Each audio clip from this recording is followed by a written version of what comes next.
कि दुनिया चले ना श्री राम के बिना, राम भी चले ना। ताली बजा के। दुनिया चले ना श्री राम के बिना, राम भी चले ना हनुमान के बिना।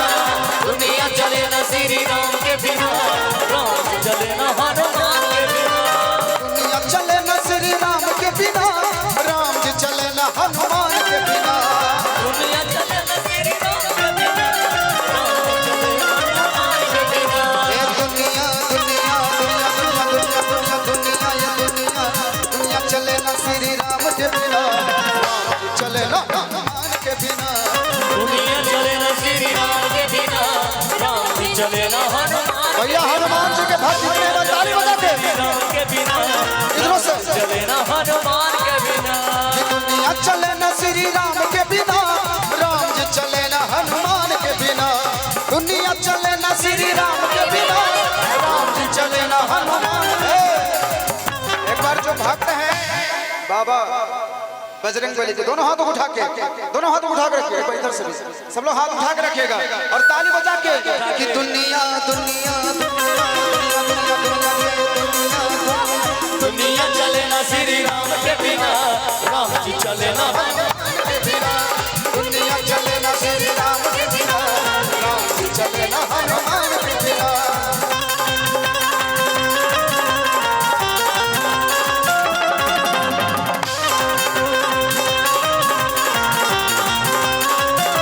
क्या बात है?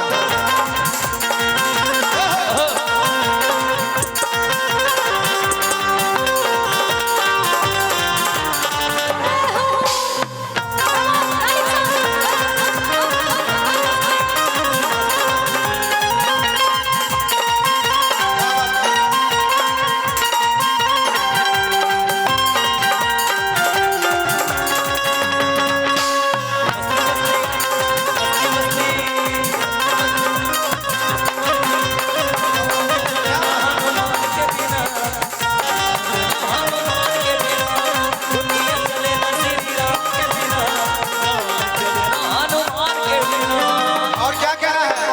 जब से रामायण पढ़ ली है, एक बात हमने समझ ली है।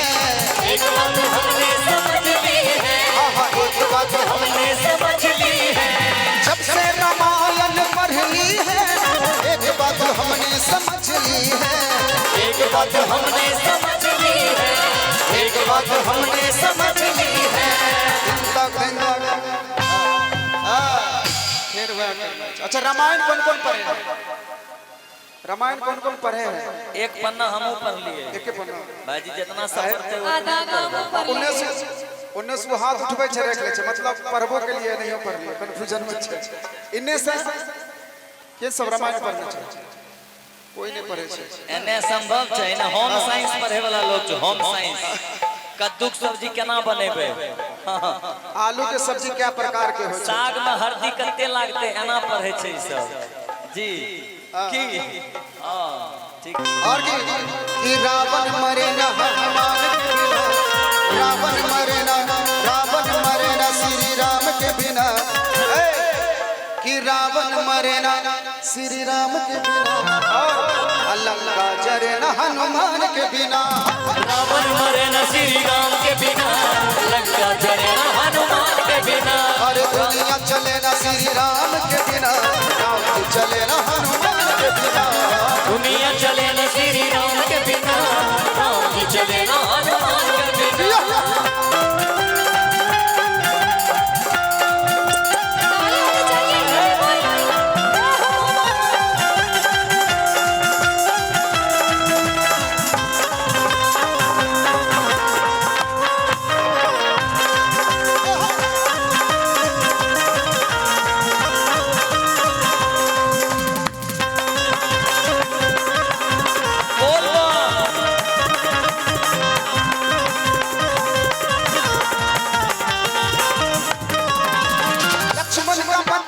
मुश्किल था, कौन बुद्धि लाने के काबिल था, कौन बुद्धि लाने के काबिल था, कौन बुद्धि लाने के काबिल। लक्ष्मण का बचना मुश्किल था, कौन बुद्धि लाने के काबिल था, कौन बुद्धि लाने के काबिल था। कि लक्ष्मण का बचना मुश्किल था, अच्छा कौन बुटी लाने के काबिल था, कौन बुटी लाने के काबिल था। और कि लक्ष्मण बचे न श्री राम के बिना, लक्ष्मण बचे न श्री राम के बिना, बूटी मिले न हनुमान के बिना, लक्ष्मण बचे न श्री राम के बिना, बूटी मिले न हनुमान के बिना। बचना चले न श्री राम के बिना, राम की चले न हनुमान के बिना। दुनिया चले न श्री राम के बिना, राम जी चले न हनुमान के बिना।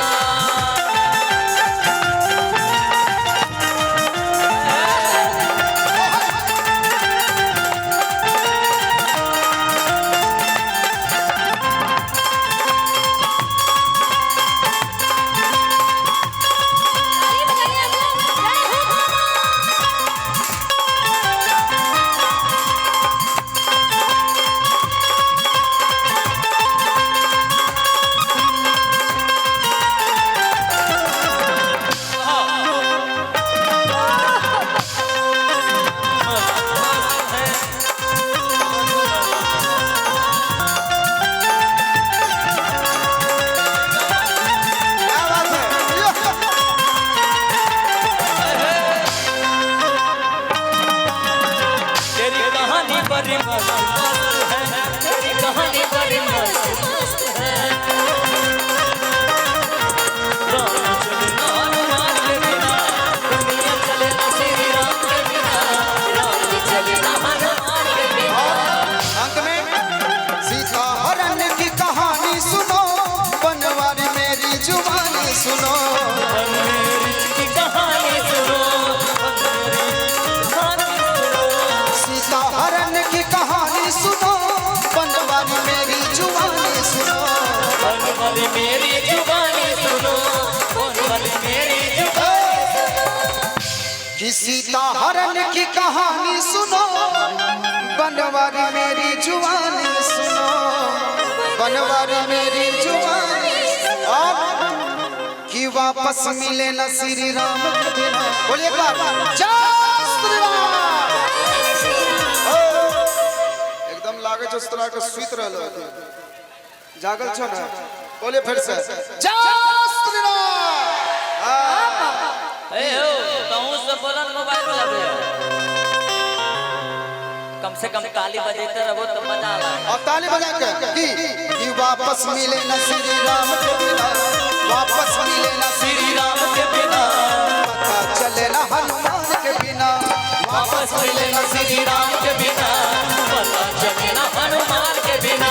ए दुनिया चले न श्री राम के बिना, राम जी चले न हनुमान के बिना, दुनिया चले न श्री राम के बिना, राम जी चले न हनुमान के बिना।